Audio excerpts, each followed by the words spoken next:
সেই বুড়ি শুনেছে মক্কায় এক জাদুকর এসেছে। যে জাদুকর যার সাথে সাক্ষাৎ করে তার ধর্ম ছিনিয়ে নেয়।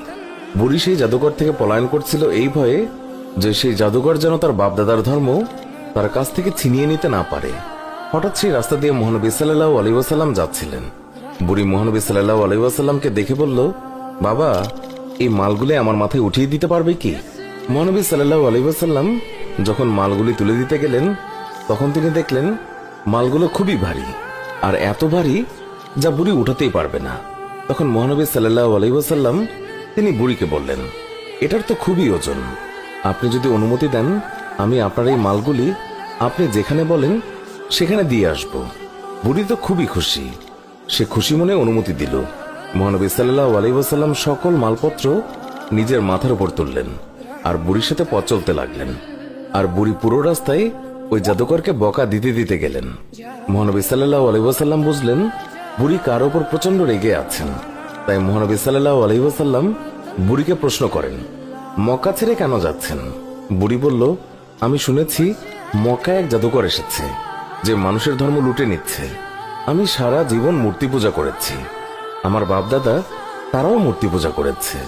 আমি চাই না আমার এই বয়সে বাপদাদার ধর্ম আমার কাছ থেকে ছিনিয়ে নিক, তাই আমি মক্কা শহর ছেড়ে চলে যাচ্ছি।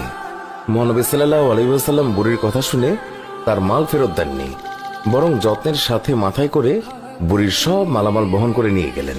বুড়ির গন্তব্যে তার মালামাল পৌঁছে দিয়ে মহানবী সাল্লাল্লাহু আলাইহি ওয়াসাল্লাম চলে আসার সময় বুড়ি জিজ্ঞাসা করল, বাবা, তুমি আমার জন্য এত কষ্ট করেছ, তোমার নামটা তো বলো, যাতে আমি লোকদেরকে তোমার নাম বলে প্রশংসা করতে পারি। আমি মক্কা থেকে এক জাদুকরের ভয়ে পালিয়ে এসেছি, সাথে আমি মানুষের কাছে এও যেন বলতে পারি যেই মক্কায় জাদুকর আছে সেই মক্কায় তোমার মতো উঁচু মনের নওজওয়ানও আছে, উদার পরোপকারী যুবকও আছে। আমি তাদের কাছে তোমার নাম বলে বলে প্রশংসা করব। বুড়ির কথা শুনে মহানবী সাল্লাল্লাহু আলাইহি ওয়াসাল্লাম হেসে দিলেন আর বললেন, যে জাদুকরের ভয়ে আপনি মক্কা ছেড়ে এসেছেন সেই জাদুকর আপনার সামনে দাঁড়িয়ে আছে। বুড়ি বলল, সত্যি সত্যি আপনি মুহাম্মদ?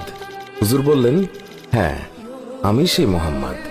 তখন বুড়ি বলল, তাহলে আপনার জাদু আমার উপর ক্রিয়া করে ফেলেছে।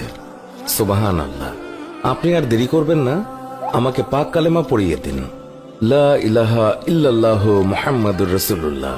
रजब की 27वीं रात है, जो इस रात में 12 रकात पढ़े, गौर से सुन ले, और हर रकत में सूरह फातिहा और उसके बाद कोई भी सूरत मिला ले, और हर 2 रकात पर अत्तहियात पढ़े, और पूरी 12 रकत पढ़ने के बाद सलाम फेरे, यानी एक ही सलाम से पढ़नी है 12 रकतें।